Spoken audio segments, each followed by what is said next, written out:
Maya Patterson was tired. She had worked hard all week, meeting after meeting, deal after deal. Now, all she wanted was to sit back and relax on her flight home. Maya was not just any business person. She was the head of money decisions at a big company that helped other businesses grow. She was smart, skilled, and very good at her job. Last week, she had helped a small tech company get the money it needed to grow big. The deal was worth many millions. Today, Maya was flying home on Atlantic Airways. She had paid extra for a first-class seat. In first class, the seats were bigger, the food was better, and people got more care from the staff. After her busy week, Maya felt she deserved this small luxury. The airport was crowded that day. Maya waited in the special line for first-class passengers. When it was her turn, she handed her ticket to the person at the desk. The worker looked at her ticket, then looked at Maya with surprise. But they said nothing and gave her a boarding pass. On the plane, Maya found her seat in first class. It was by the window, just as she had asked for. She put her small bag in the overhead space and sat down. The seat was soft and wide. Maya smiled as she settled in. A flight attendant came by. She was carrying glasses of water and orange juice on a tray. "Would you like something to drink before we take off?" The attendant asked the man across the aisle from Maya. "Orange juice, please," the man said. The attendant gave him his drink. Then she moved on without looking at Maya.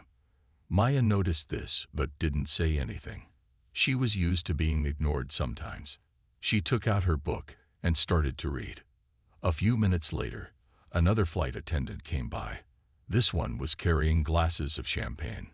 "Complimentary champagne for our first-class passengers," she said, handing a glass to the man across from Maya. The attendant turned to go, again without offering anything to Maya. "Excuse me," Maya said politely. "May I have some champagne too?" The flight attendant turned and looked at Maya with surprise. "I'm sorry," she said. "The champagne is only for first-class passengers." "I am in first class," Maya said, keeping her voice calm and showing her boarding pass. "Seat 3A. The flight attendant looked at Maya's boarding pass. Then she looked at Maya again. "There must be some mistake," she said. Her smile wasn't real. "This seat isn't for you." Maya felt a familiar feeling in her stomach. She had felt it many times before.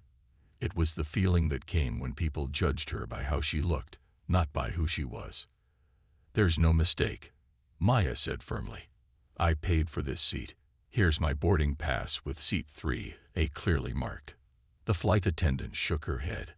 "These premium seats are reserved for our executive travelers," she said. She looked over at a white man in a suit who was standing in the aisle, waiting. Maya understood what was happening. The flight attendant saw the white man as someone who belonged in first class. She did not see Maya that way, even though Maya was wearing an expensive business suit and had the right ticket. "Please call your supervisor," Maya said. Her voice was still calm, but her heart was beating fast. The flight attendant looked unhappy but went to get her boss. While Maya waited, she noticed other passengers watching. Some looked away when she met their eyes. Others stared openly. The supervisor came quickly. He was a tall man with gray hair. "What seems to be the problem?" he asked. "This woman claims she has a first-class ticket," the flight attendant said. Maya handed her boarding pass to the supervisor. He looked at it carefully. "This is a valid first-class ticket," he said after a moment. "Ms. Patterson is in the correct seat." The flight attendant's face turned red. She did not apologize. "Would you like some champagne, Ms. Patterson?" the supervisor asked. "Yes, thank you," Maya said. As the supervisor left to get her drink, Maya saw the white businessman being seated elsewhere. He looked at her with angry eyes throughout the 5-hour flight. Maya opened her book again, but she couldn't focus on reading anymore. This was not the first time something like this had happened to her, and she knew it would not be the last. 3 years passed since that day on the plane. Maya never flew with Atlantic Airways again after how they treated her. She told her friends and coworkers about what happened. Some of them stopped flying with Atlantic too. Maya's career kept growing. Her smart choices made her company lots of money. She got a big promotion and became one of the most powerful people in her firm. Now she was in charge of finding new businesses to invest in. Her boss trusted her to decide where to put millions of dollars. One morning, Maya was in her office reading the business news on her computer. A headline caught her eye. Atlantic Airways in big trouble. May close in 6 months. Maya clicked on the story and read it carefully. Atlantic Airways was losing money fast. They had spent too much on new planes. Then they had a big computer problem where hackers stole customer information. Many people were angry and stopped flying with them. Their stock price was falling every day. Interesting, Maya said to herself. She remembered her bad experience with the airline, but instead of feeling happy about their problems, she saw something others might miss.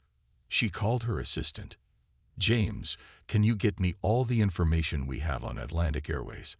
Financial reports, customer numbers, routes they fly, everything. James looked surprised. Aren't they the airline that was rude to you a few years ago? Maya nodded. Yes, but business is business. I want to see their numbers. For the next week, Maya studied everything about Atlantic Airways. The company had problems, but they also had good things. They flew to many cities where other airlines didn't go. They had newer planes than their competitors. Most of their workers had been with the company for a long time. Their biggest problems were poor management and a bad company culture. The top bosses made bad decisions and didn't treat people right. This showed in how they treated both workers and customers. Maya called a meeting with her team. 5 people came into her office and sat around her big table. I think we should invest in Atlantic Airways, Maya said. Everyone looked shocked.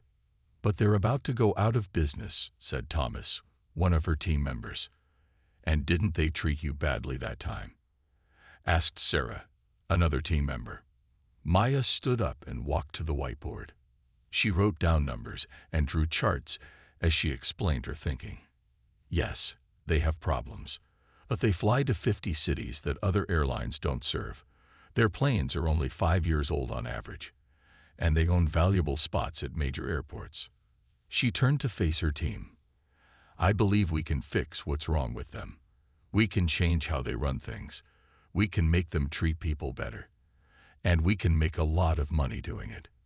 The team asked many questions. Maya had answers for all of them. By the end of the meeting, everyone agreed with her plan. How much should we offer? Thomas asked. Maya thought for a moment. $100 million. The room got quiet. That was a lot of money, even for their big company. For that much, we should get at least 40% ownership and several seats on their board, Maya said, including the chairperson position. Do you want to be chairperson? Sarah asked. Maya smiled. Yes, I do.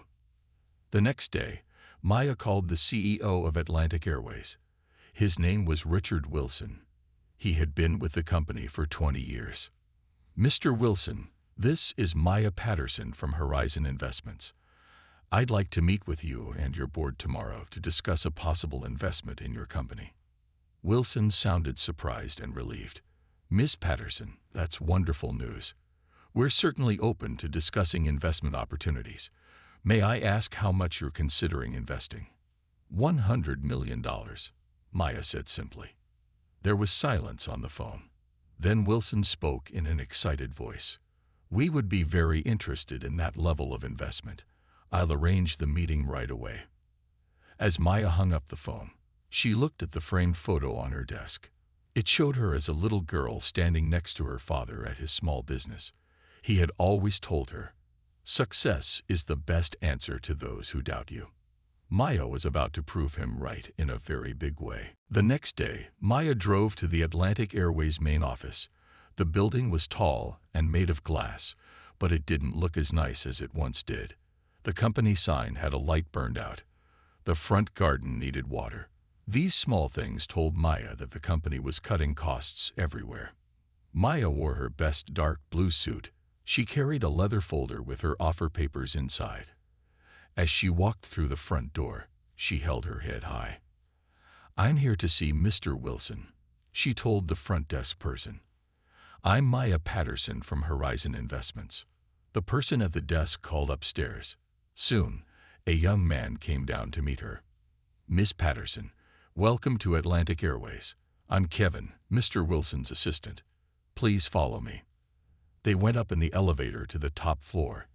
The elevator was fancy, but Maya noticed a button that didn't work and a small tear in the seat. More signs of money problems. Kevin led Maya to a big meeting room. Inside, 12 men sat around a long table. They were all white, and most were older. They wore expensive suits, but their faces looked worried. At the head of the table was Richard Wilson. "Miss Patterson, thank you for coming," Wilson said, standing to shake her hand. "Please, have a seat." Maya sat down.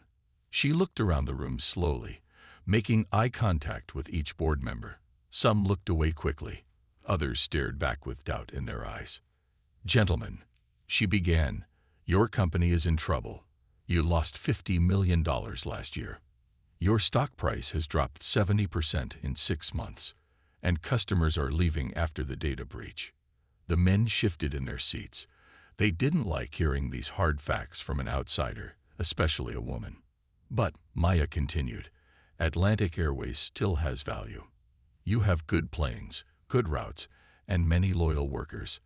What you need is new leadership and a new way of doing business." Wilson cleared his throat. "We appreciate your interest, Miss Patterson, but we're talking to several possible investors." Maya smiled slightly. She knew this wasn't true. No one wanted to put money into a failing airline. "Are you?" "That's good to hear," she said calmly. "Then I'm sure my offer will just be one of many you'll consider." She opened her folder and handed copies of her offer to everyone at the table. "I'm offering $100 million in cash now. In return, my firm gets 40% ownership of Atlantic Airways. We also get 3 seats on the board, including the chairperson position, which I will fill myself." The room got very quiet. Then all the men started talking at once. "This is outrageous. 40%. That's too much. We can't give control to outsiders." Wilson banged his hand on the table. "Gentlemen, please." He turned to Maya. "Miss Patterson, your offer is very generous, but the terms are difficult to accept. We need to keep control of our company." Maya sat back in her chair. "Mr. Wilson, right now your company is worth half what it was a year ago. In 6 months, it might be worth nothing. My offer gives your investors some money back and keeps the airline flying." One of the older board members spoke up. "Why do you want to be chairperson? What do you know about running an airline?" Maya turned to him. "I know that good businesses value all customers. I know that smart companies build good cultures. And I know how to make money, which this company has forgotten how to do." She stood up. "I don't need to run your daily operations. Your team can do that. But I will change how this company treats people and spends money." Another board member, a thin man with glasses, was looking at Maya strangely. "Have we met before, Ms. Patterson?" Maya looked at him directly. "Yes, we have. 3 years ago, I was a first-class passenger on one of your planes. Your flight attendant told me, 'This seat isn't for you,' even though I had paid for it. You were waiting in the aisle, and you got angry when the supervisor confirmed my seat was valid." The man's face turned red as he remembered. Other board members looked shocked. Maya continued, her voice still calm. "That day showed me everything about your company culture. Now, I'm here to fix it." Wilson looked embarrassed. "Miss Patterson, I apologize for that experience. It doesn't represent our values." "But it does," Maya said. "And that's the problem." She closed her folder. "My offer stands for 48 hours. After that, it goes down by $10 million each day. I suggest you decide quickly." With that, Maya walked out, leaving the board members staring after her. For 2 days, Maya waited for the board's answer. She didn't worry. She knew they had no better options. Other companies would want to break up Atlantic Airways and sell its parts. Only Maya wanted to save it. At her office, Maya worked on her plans. If the board said yes, she would need to move fast. The airline was losing money every day. She made lists of changes they would need to make right away. On the morning of the second day, Maya's phone rang. It was Richard Wilson. "Ms. Patterson, the board has voted to accept your offer," he said. He didn't sound happy about it. "Good decision," Maya replied. "I'll have my lawyers bring the papers this afternoon." By that evening, the deal was done. Maya's company now owned 40% of Atlantic Airways. She was the new chairperson of the board. The news spread quickly through the business world. "Black woman saves failing airline," said one headline. "Investment leader takes control of Atlantic Airways," said another. Maya didn't care about the headlines. She cared about fixing the airline. The day after the deal was signed, she called a meeting with all the top managers. 20 people gathered in the big conference room. Most were men who had worked at the airline for many years. They looked nervous about their new boss. "Good morning," Maya said as she walked in. "Thank you all for coming. I know you have questions about what happens now." She put up a large screen showing the airline's money problems. "Let's be clear. This airline is in serious trouble. We are losing $2 million every week. At that rate, even my investment won't last long." The managers looked at each other with worry. "But I believe we can turn things around," Maya continued. "Starting today, things will change. First, we need to cut costs that don't help our customers. Second, we need to treat our employees better so they treat customers better. Third, we need to win back people's trust after the data breach." A man in the back raised his hand. "With all due respect, Ms. Patterson, what do you know about running an airline? This is a complex business." Maya smiled. It wasn't the first time someone had questioned her ability. "You're right, Mr. Foster," she said, reading his name tag. "I don't know how to fly planes or schedule flights. That's why I need experts like you. But I do know how to make a business successful. And right now, this one isn't." She walked around the table. "Some of you will keep your jobs. Some won't. It depends on whether you're ready to change how things are done here." The room was quiet. Then a woman at the end of the table spoke up. "What kinds of changes are you planning, Miss Patterson?" Maya nodded at her. "Thank you for asking. First, we're going to create a new training program for all staff. Everyone who works for Atlantic Airways will learn to treat all customers with respect. No exceptions." She pressed a button, and the screen showed a new slogan: "Everyone flies first class in how they're treated." "This will be our new company promise," Maya explained. "From the ticket counter to the baggage claim, every customer deserves respect." Some managers nodded. Others looked doubtful. "Second," Maya continued, "we're going to review every executive position.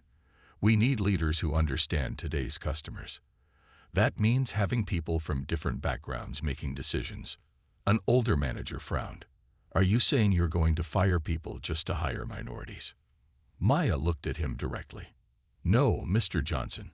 I'm saying I'm going to fire people who think like that." The man's face turned red. Others looked down at the table. "I want to be clear," Maya said to everyone. "I didn't invest $100 million just to lose it. I plan to make this airline profitable again. But we'll do it the right way, with the right people." She picked up her papers. "By tomorrow, each of you will receive a message. It will either be a meeting request to discuss your role in the new Atlantic Airways, or it will be a severance package. The choice is already made." With that, Maya left the room. Behind her, the managers sat in silence, wondering what tomorrow would bring. The next few months were hard for Atlantic Airways. Maya fired 12 top managers who didn't want to change. She hired new people who shared her vision for the company. Some were young. Some were older with experience at other airlines. They came from different backgrounds, but they all believed in treating people right. Maya also changed how flight attendants were trained. Every passenger deserves respect, she told the training team. I don't care what they look like or what seat they're in. The training team made videos showing good and bad ways to talk to customers. In one video, they showed what happened to Maya 3 years ago. Many workers were shocked when they saw it. That really happened to you? Asked Maria, the head of training. Yes, Maya said. And it happens to people every day. We're going to stop it at this airline. Not everyone liked the changes. Some long-time workers quit, but most stayed and learned the new way of doing things. The biggest challenge was money. Even with Maya's $100 million, the airline was still losing money. They needed to cut costs without hurting service. Maya called a meeting with the new management team. We need to save $50 million this year, she said. Where can we cut? The team had many ideas. They could use less fuel by flying smarter routes. They could fix old things instead of buying new ones. They could share jobs so no one had to be fired. These are good ideas, Maya said. But we also need to look at the top. Starting next month, all executives will take a 30% pay cut, including me. The room got quiet. Then Jack, the new head of operations, spoke up. I'll do it if it means keeping this airline flying. Others nodded in agreement. They believed in what Maya was trying to do. Over the next few months, things slowly got better. The money problems didn't go away, but they didn't get worse. Customers started to notice the changes in how they were treated. I flew Atlantic last week, one woman wrote online. The service was amazing. Everyone was so kind and helpful. I'll definitely fly with them again. Comments like this started to appear more often. People were giving Atlantic Airways another chance. 6 months after Maya took over, a reporter came to interview her for a business magazine. They sat in Maya's new office. It was nice but not fancy. She had taken down the expensive art and sold it to save money. Miss Patterson, you've made big changes at Atlantic Airways, the reporter said. But the company is still losing money. Some experts say you can't save it. What do you say to them? Maya smiled. Change takes time. We're not profitable yet, but we're getting closer every month. Our customer satisfaction scores are up 40%. More people are choosing us again. The reporter looked doubtful. But your stock price is still down. Investors are worried. Tell them to be patient, Maya said. Building something good takes time. After the reporter left, Maya looked at the latest numbers. The airline had lost $5 million that month. It was bad, but better than the $15 million they had been losing before.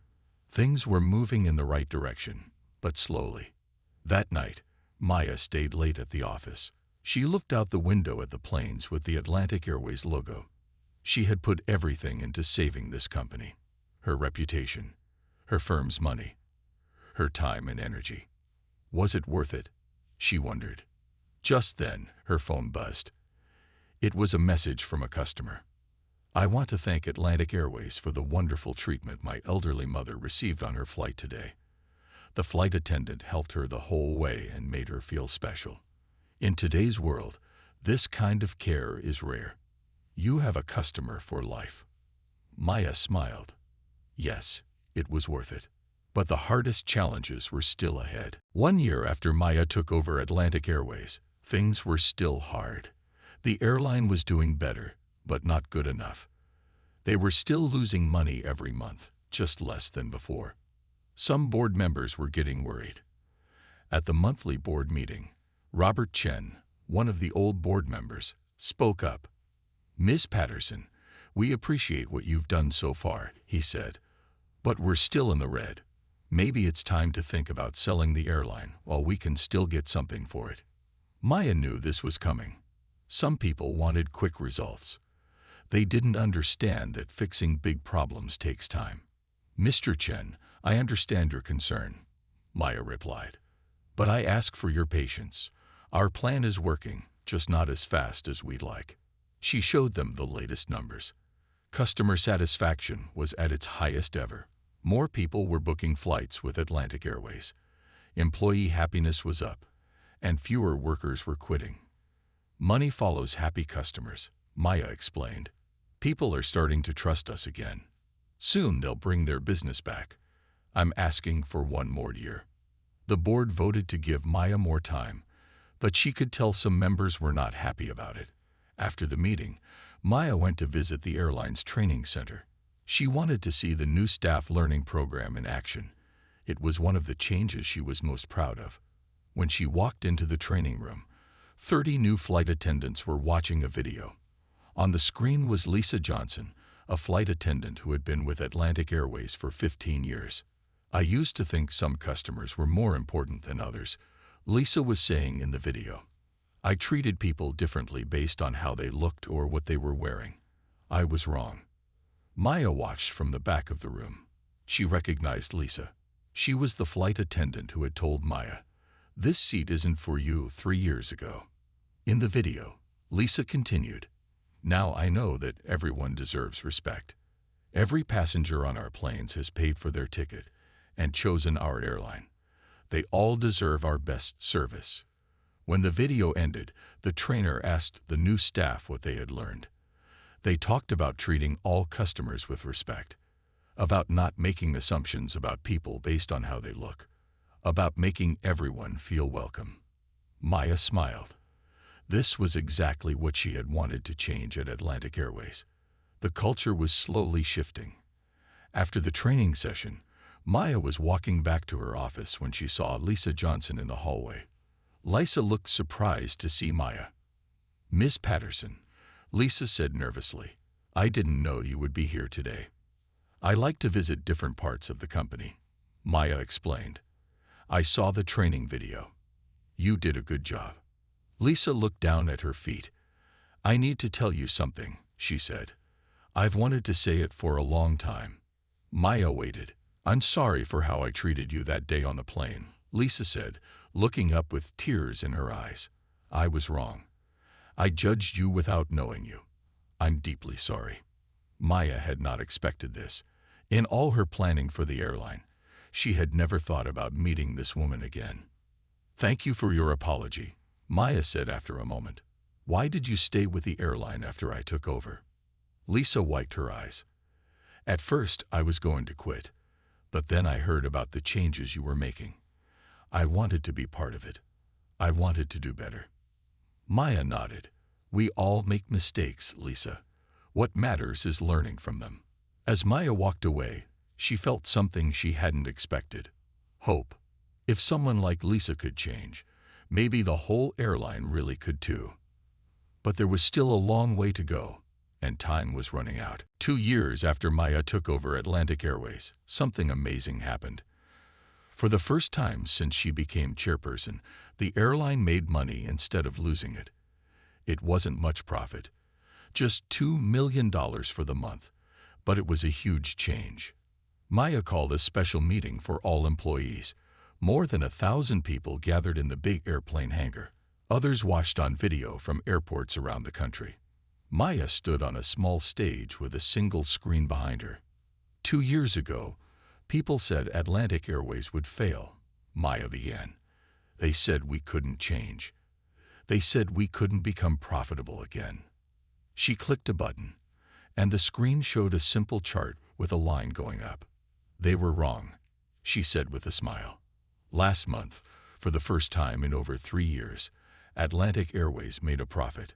The room exploded with cheers and clapping. People hugged each other. Some were crying. They had worked so hard for this moment. When the noise died down, Maya continued, "This didn't happen because of me. It happened because of all of you. Every person who believed we could do better. Every person who treated our customers with respect. Every person who found ways to save money without cutting service." She looked around the room. "But our work isn't done. One good month doesn't fix everything. We need to keep going. We need to show the world that treating people right is good business." After the meeting, reporters wanted to talk to Maya. The business world was shocked by Atlantic Airways' turnaround. No one had thought it was possible. "Miss Patterson, how did you save an airline that experts said was doomed?" one reporter asked. By remembering that airlines are about people, not just planes, Maya answered. We focused on how we treat customers and employees. When people feel valued, they come back. They tell their friends. They work harder. Another reporter asked, will ticket prices go up now that you're profitable? Maya shook her head. No. Fair prices are part of treating customers right. We found other ways to save money. The biggest business magazine in the country wanted to do a story about Maya. They sent a writer and photographer to follow her for a day. The article, titled "The Woman Who Changed How Airlines Work," came out the next month with Maya on the cover. The story brought even more attention to Atlantic Airways. People who had never tried the airline started booking flights. Business travelers who had stopped flying with them came back. But not everyone was happy about the airline's success. The big competing airlines were worried. For years, they had been cutting services and charging extra fees while treating customers poorly. Now Atlantic Airways was showing that there was another way to run an airline. One day, Maya got a call from the CEO of National Air, the biggest airline in the country. Ms. Patterson, this is James Williams, he said. I'll get right to the point. We want to buy Atlantic Airways. We're prepared to offer $2 billion. Maya was stunned. $2 billion was 20 times what the airline had been worth when she invested. Her company would make huge profits from such a deal.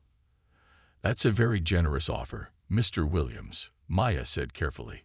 May I ask why you want to buy us? There was a pause on the phone. Then Williams spoke honestly. You've created something special at Atlantic Airways. Your customer satisfaction scores are the highest in the industry. We want to learn how you did it. Maya thought about what selling would mean. National Air might keep some of the changes she had made, but not all. They might not care as much about treating everyone with respect. Thank you for your offer, Maya said. I'll discuss it with my board and get back to you. After she hung up, Maya looked out her office window at an Atlantic Airways plane taking off. She had a very big decision to make. Maya called an emergency meeting of her board. She told them about the $2 billion offer from National Air. The room got very quiet. That's 20 times what the company was worth when we invested, said Thomas, one of Maya's team members. We should take it. Others nodded in agreement. It would be a huge win for their investment firm, the kind of deal that makes careers. I understand the numbers look good, Maya said, but I want us to think about more than money. We've built something special here. National Air might not keep our values. Sarah, who had been with Maya from the start, spoke up. Maya, you did what you set out to do. You turned this airline around. You showed the industry that treating people right is good business. Maybe it's time to take the win. Maya wasn't sure. She asked for a few days to think about it.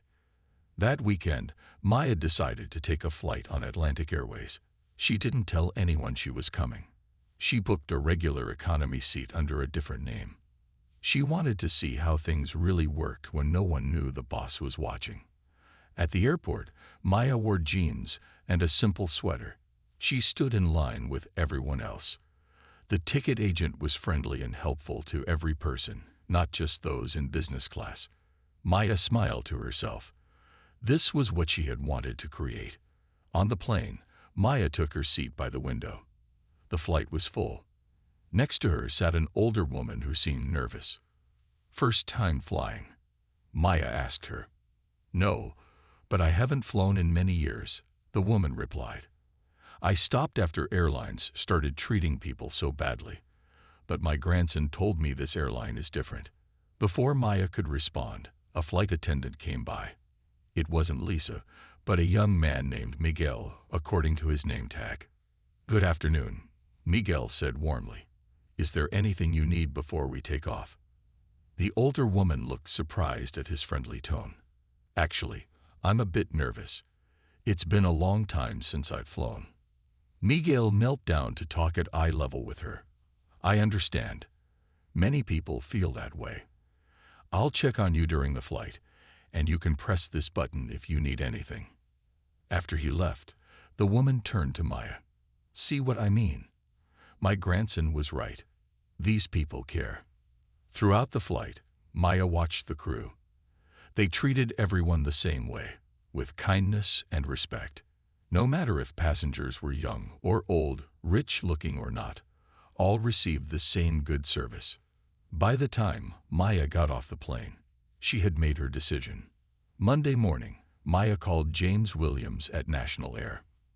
"Mr. Williams, I've considered your offer," she said.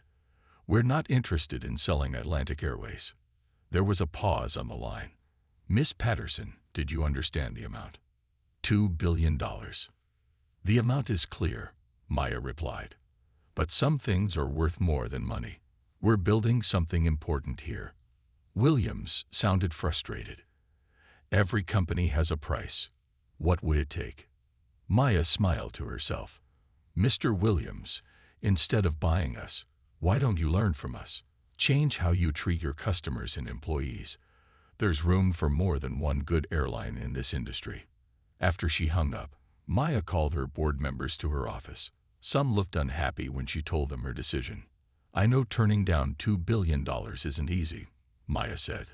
"But I took a flight this weekend. I saw what we've built. It's too important to give away."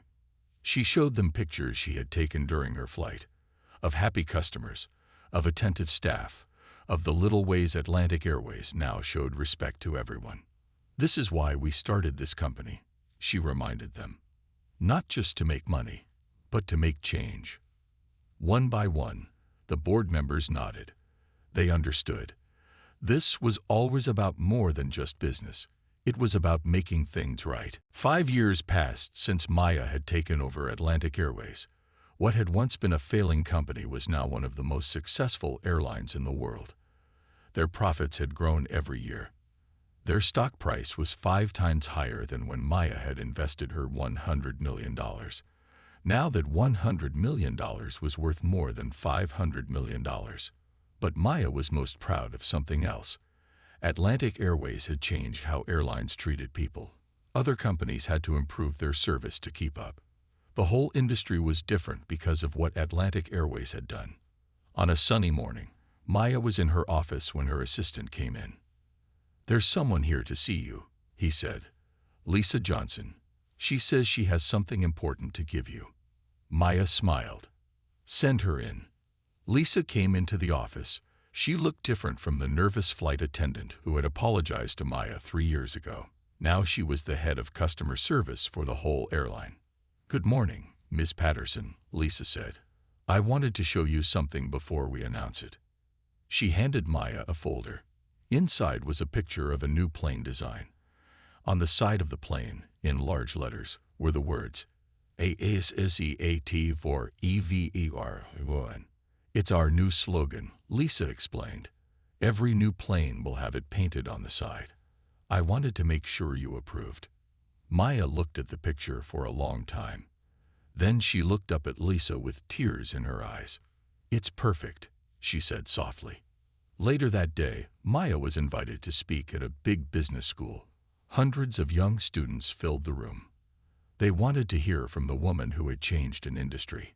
10 years ago, I was told this seat isn't for you on a plane," Maya began. "Today, I own a large part of that airline, and our new slogan is a seat for everyone." The students clapped and cheered. "But this isn't just a story about me," Maya continued. "It's about what happens when you refuse to accept bad treatment, when you see problems as chances to make things better, when you value respect as much as money." A young black woman in the front row raised her hand. "Miss Patterson, did you buy the airline for revenge?" Maya shook her head. "No, revenge is small thinking. I didn't want to punish the airline. I wanted to fix it, to make it something better than it was before." Another student asked, "What advice do you have for us?" Maya thought about this. "Remember that success is the best answer to people who doubt you. And when you succeed, use your power to make things better for others, not just yourself." After the talk, Maya met with a small group of students. One young woman waited until everyone else had left. "Miss Patterson," she said quietly, "I need to tell you something. I work part-time at National Air. After you turned down their offer to buy Atlantic Airways, they started a program to improve how they treat customers. They even sent managers to fly on your airline to learn from you. Maya smiled. That's the best news I've heard all day. On her way home, Maya's driver took a route that passed by the airport. She saw an Atlantic Airways plane taking off into the sky. On its side were the words ASEET for EVER. Maya thought about the long journey from that day when she was told her seat wasn't for her. She had turned that painful moment into something powerful. She hadn't just claimed her own seat. She had made sure everyone had a seat. The plane rose higher and higher until it disappeared into the clouds. Maya watched until she couldn't see it anymore. Then she sat back, closed her eyes, and smiled. Her work wasn't finished. It was just beginning. But now she knew without any doubt that it was worth it. And somewhere in the sky above her, thousands of people were being treated with the respect and dignity they deserved. All because one woman had refused to accept anything less. The end.